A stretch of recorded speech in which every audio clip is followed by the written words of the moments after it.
Hello friends, ગામઠી કિચનમાં તમારું હાર્દિક સ્વાગત છે। આજે આપણે બનાવીશું પૌવાનો ચેવડો અને તે પણ પાણીપુરી ફ્લેવર સાથે। એકદમ નવો જ ચેવડો ખૂબ જ ટેસ્ટી લાગે છે અને બનવામાં પણ એકદમ ઇઝી છે। તો ચાલો જોઈ લઈએ આને કેવી રીતે બનાવો। પાણીપુરી ફ્લેવર ચેવડો બનાવવા માટે મેં અહીંયા નાયલોન પૌવા લીધા છે। અહીં તમે જોઈ શકો છો ફ્રેન્ડ્સ, બટેટા પૌવાના જે પૌવા આવે તે લેવાના નથી, અહીં નાયલોન પૌવા લેવાના છે અને તેને એકદમ સારી રીતે ચાળી લેવાના છે, જેથી કોઈ કચરાનો ભાગ હોય તો દૂર થઈ જાય। આ રીતે ચાળી અને પછી આપણે લઈ લેશું। પાણીપુરીની ફ્લેવર આપવા માટે અહીંયા આપણે ફુદીનો લીધો છે। અહીં તમે જોઈ શકો છો, એક ફુદીનાની જે આવે છે પોણી તે આપણે લીધી છે, એક ધાણા ભાજીની પોણી લીધી છે। અહીં લીલા ધાણા અને ફુદીનો બે આપણે ધોઈ અને કોરા કરીને લીધા છે, જેથી કરીને પાણીનો ભાગ ના રહે એટલે તેલમાં આવતા વધારે ઓલું ન થાય। અહીંયા મીઠા લીમડાના પાન 15 થી 20 નંગ લીધા છે અને 3 થી 4 નંગ લીલા મરચાંની આ રીતે પાતળી પાતળી સ્લાઈસ કરી લીધી છે। આને બધાને આપણે વારા પછી વારા તળી લેવાનું છે। અહીંયા આપણે પેલા ફુદીનો લઈ અને તેને તળી લેશું।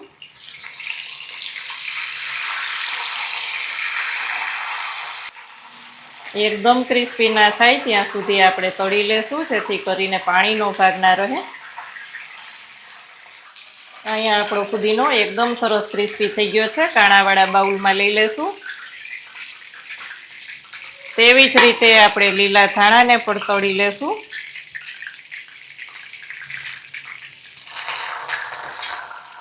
મીડિયમ ટુ હાઈ ફ્લેમ રાખી અને બધું જ વારા પછી વારા તળી લેશું। લીલા ધાણા પણ ક્રિસ્પી થઈ જાય એટલે આપણે તે જ બાઉલમાં લઈ લેવાના છે। તેમાં જ આપણે લઈ લેશું મીઠા લીમડાના પાન, લીલા મરચાં લઈ લેશું। મરચાંનું પ્રમાણ તમારે કેવી તીખાશ જોઈએ તે રીતે લેવાનું, કારણ કે મરચાંને લીધે જ આપણે તીખાશ આવશે ચેવડામાં। મરચાંની પાતળી પાતળી રીંગ કરી અને તેને પણ એકદમ ક્રિસ્પી થવા દેવાની। અહીંયા આપણા મરચાં પણ એકદમ સરસ ક્રિસ્પી થઈ ગયા છે, તેને પણ આપણે લઈ લઈએ। અહીંયા બધું ઠંડુ થઈ જાય એટલે એકદમ સરસથી પેસ્ટ બનાવી લેશું। નાનું મિક્સર જાર લઈ અને તેની એકદમ સ્મૂથ એવી પેસ્ટ બનાવશું, પણ એકદમ સરસ બધું ઠંડુ થવા દેવાનું। તેમાં જ આપણે તળી લેશું સિંગદાણા। હાઈ ટુ મીડિયમ ફ્લેમ ઉપર જ તળી લેશું, જેથી કરીને અંદરથી એકદમ સરસ ક્રિસ્પી થઈ જાય। જો હાઈ ફ્લેમ રાખશું તો ઉપરથી એકદમ બ્રાઉન થશે અને અંદરથી કાચા રહી જશે। અહીંયા આપણા સિંગદાણા પણ મસ્ત રેડી થઈ ગયા છે, તમે જોઈ શકો છો ફ્રેન્ડ્સ। તેમાં જ આપણે લઈ લેવાના છે દાળિયા, છે ફોતરા વગરના દાળિયા છે કે જેને આપણે કહીએ છીએ દાળિયાની દાળ, તે લઈ લેશું અને તેને પણ એકદમ સરસ ક્રિસ્પી કરી લેશું। અહીંયા આપણી દાળ પણ એકદમ સરસ ક્રિસ્પી થઈ ગઈ છે, તમે જોઈ શકો છો ફ્રેન્ડ્સ। આને પણ આપણે લઈ લઈએ। પૌવામાં એડ કરવા માટેનો આપણે સ્પેશિયલ મસાલો બનાવી લઈએ। તો અહીંયા આપણે નમક લઈ લીધું છે, તેમાં જ આપણે લઈ લેશું 1 થી 1.5 ટેબલ સ્પૂન ખાંડ દળેલી। દળેલી ખાંડનું પ્રમાણ થોડુંક વધારે રાખવાનું છે। અહીંયા આપણે લીધો છે પાણીપુરીનો મસાલો, જેથી કરીને પાણીપુરીનો ટેસ્ટ એકદમ સરસ ચેવડામાં આવે। શેકેલ જીરાનો પાવડર અને પાણીપુરીના મસાલાનો પાવડર બે હાફ ટીસ્પૂન લીધું છે। 1 ટીસ્પૂન હળદર પાવડર લેશું અને બધું જ એકદમ સારી રીતે મિક્સ કરી દેશું। અહીંયા આપણું બધું જ મિક્સ થઈ ગયું છે, સાઈડમાં રાખી દઈએ। અહીંયા આપણે ફુદીનો, લીલા ધાણા બધી જ પેસ્ટ પણ બનાવીને તૈયાર રાખી દીધી છે। હવે પૌવાને શેકી લઈએ।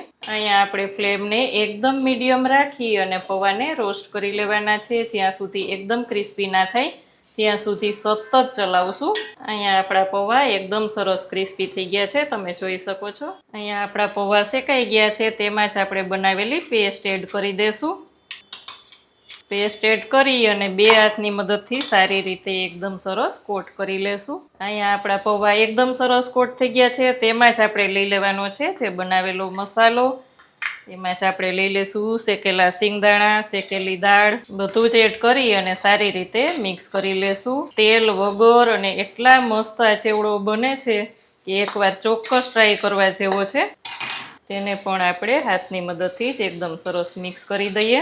અહીંયા આપણો પાણીપુરી ફ્લેવર ચેવડો તૈયાર છે, બધું સરસ મિક્સ થઈ ગયું છે।